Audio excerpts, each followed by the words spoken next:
Лицата со хендикеп активно ќе се вклучат во политичкиот живот.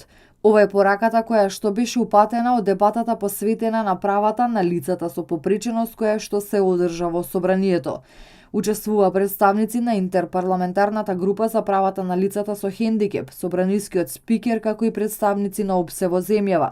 Од Полио Плюс движење против хендикеп задоволни се што за прв пат ќе се отвори правото за политичко учество во сите области на сите места на национално и на локално ниво.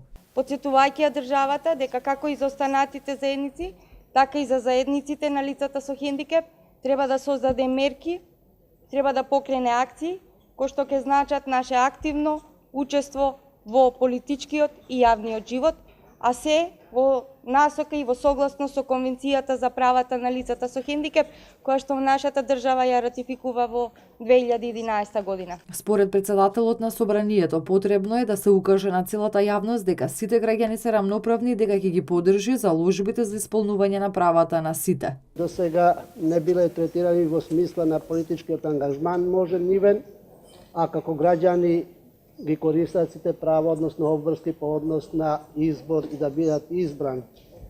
Но во секој случај, ова е почеток нов, како што сум кажал и при преземање на должност председател на собранието, дека собранието ќе биде инклузивно за сите групи од интерес за работа со собранието и во собранието, вклучувајќи и оваа група на интерес на граѓани со попреченост.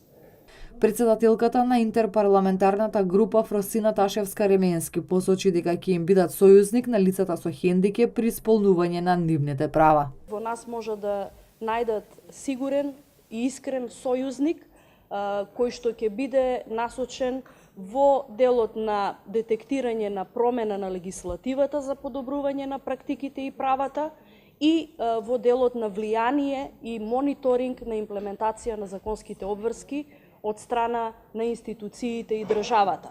Така што заеднички единствено можеме да придонесеме подобро и повеќе за лицата со посебни способности. И представниците на ОПСЕ во Македонија посочија дека ќе учествуваат во исполнување на ветеното, бидејќи според нив секое лице има право да живее живот без дискриминација.